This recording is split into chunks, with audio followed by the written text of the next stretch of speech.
One thing that really stood out in our last call was that you told me about how important it was to construct a story around every single one of your releases, and then how you use that in your marketing and like all the follow up kind of social media stuff around that. So could you dive into that process, how you start that, think about it, and then how you actually implement that?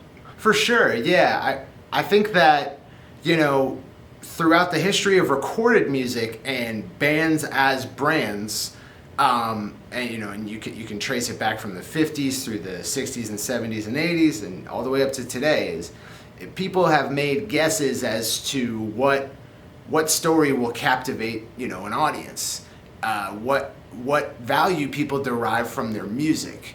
And I think that labels have been instrumental, and branding companies and marketers have been instrumental in kind of painting that narrative of like, what is the band supposed to mean to its fans, or the artist supposed to mean to the world.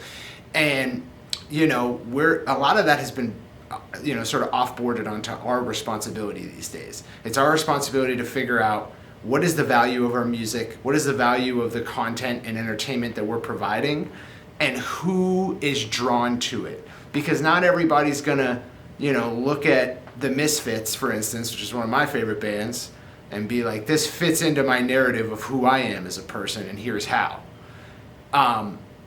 So, it behooves me and everyone else, I think, to go out there and not predetermine, not pre-decide, not pre-package what that value is to the average fan, and just go out there and discover it. So a big part of my first year coming back into my music career, because I was a live musician strictly up until pretty much last year when I finally had recorded music in my new style to release.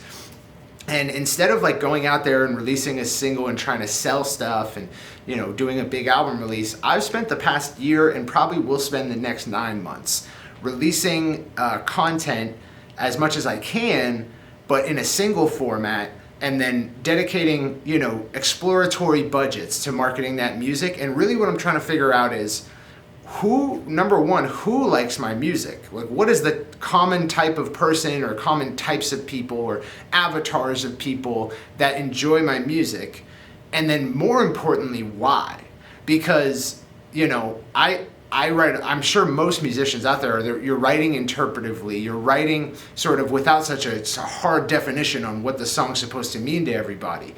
And you get to go out there and figure that out. So what I've done is I've promoted new singles, and let people interpret it for themselves. I've tested many different, headlines that kind of indicate what the song might be about. And the ones that perform best show me, okay, this is what people get from this song. And then furthermore, in the comments, when they talk about what it means to them, and the personal messages I'm getting, I learn, okay, well, for instance, my song Sacrifice, it could be about a million different things. It could be about creative, endeavor. But what people took from it is that it's about addiction and recovery, and sort of beauty and imperfection.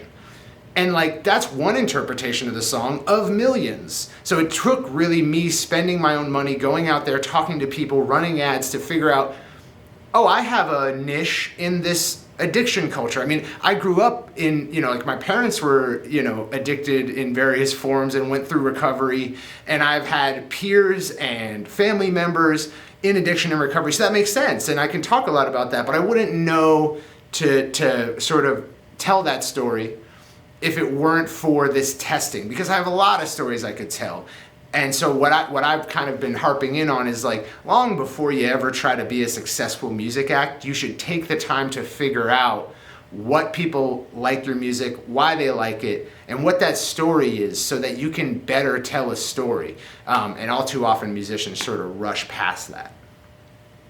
Right. Yeah, I totally agree. I've noticed a lot of people on my, not necessarily just my channel, but like reaching out to me and like DMs and stuff, and they might have a song out, but they want to rush right into getting into ads, and they want to rush right into different ways of promoting their music, but Right. they have no idea who actually would be the right person to listen to the music. They don't have the whole branding and content strategy behind it, and then a lot of those cases they're wondering like, why are my ads so expensive? How come people are clicking and they're not following? And I personally, I never had any good results with ads and other marketing, methods until I figured out or had a better understanding of who I was targeting, and also had the content there so that when people actually went to wherever the hell I'm sending them, that they can actually see that there's like it's for them. It's designed for a specific Right. type of person.